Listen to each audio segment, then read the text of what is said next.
This is so important. This is why we've been so blessed to have Julie on the show multiple times, because when you have a child with life-threatening food allergies, it's scary, and a new survey suggests that there's one born every minute.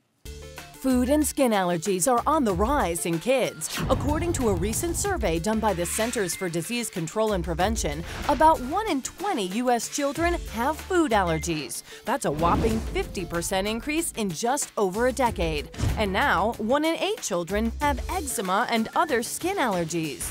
Even though some parents may have been stating a personal opinion and not necessarily a diagnosis, the big question remains: why the huge bump in allergies?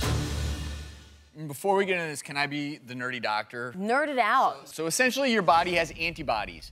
And when it is exposed to an allergen, they bind to those antibodies, and those mast cells there, that big red glob, releases histamine. And depending upon where that histamine is released, you could just get a small amount of rash. You can get swelling of the tummy. It can become systemic and affect your breathing. It can swell your airways as well as cause a precipitous drop in your blood pressure. That's when you start talking about anaphylaxis, when it's a systemic reaction. And this is very different than seasonal allergies. Seasonal allergies like hay fever, it's pretty mild. It's bothersome. But when we start talking about food allergies or bee stings, this is when true anaphylaxis comes into play.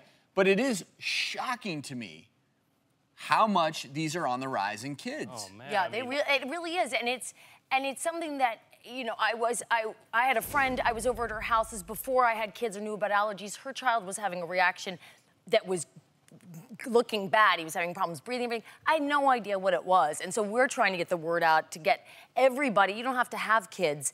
Just know the signs and symptoms and have a plan to deal with anaphylaxis should it arise, or any allergy. So let's talk about some of the theories, because one of the ones we throw out there a lot is the hygiene hypothesis, that our kids are so doggone cleanly nowadays that they're Excuse me, Dr. Do they have a dirt My pile? children are filthy. I'm throwing the dirt. Good job, Mom. They are dirt. You're welcome. See, Like, we'll really tell the dirty. gardeners to don't clean too well with that blower. exactly. Leave a little bit of dirt. Well, we all know gardeners. it's all about your immune system, and it's designed to attack bad things and not attack good things, and it's a big balance. And for some reason, a lot of kids and adults, their immune system just isn't recognizing the right things, or they're overreacting to some of these allergies. Sure, you go over to your friend's house, and they are not even allowing the kid to even, get dirty or eat anything other than these very specific processed meals. Yeah, right. And so And I think at that's the end one of the of the day, you really have to let your kid kind of be a kid,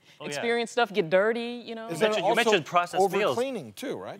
Cleaning products, hand sanitizers, too much using of that too. But you mentioned the processed Again, meals. we don't have that problem in our Okay, house. well, there The you go. processed meals, there's one of the studies actually looked at kids, what they ate in the first 2 years of life. And the kids that ate more processed foods, less fruits and vegetables, and home-prepared meals, the processed food kids had twice as many allergies. We're not saying that happened in your house, Julie. No. We are not. We're not saying These are the general, first 2 years, kind of they're like generalizations. it was breast milk. That's right, and mash. And like breast milk whatever was great. whatever was mashed up. And I don't understand why there is this rise, and it just doesn't make any sense. I don't have allergies. Our house, they run around. It's not filthy, but they certainly are exposed to animals outside, dirt. We go to petting zoos. And that's supposed to be good Yes. for you. And, we've also looked could- at chemical exposure too. There's been a correlation with higher allergies too, and that who isn't Just what's in exposed to the air chemicals? too. I Right. think things in the air may be triggering some of these things. And Julie, you breastfed, which is great because a lot of women don't realize that when you're breastfeeding, you're actually giving your child the antibodies necessary to fight off a lot of things. And that's So you did all the right You things. certainly did. I know. Imagine how bad off Oliver would be if I didn't breastfeed. I mean, Yeah, it'd be a right. hot One of the mess. things that we've seen in terms of foods, and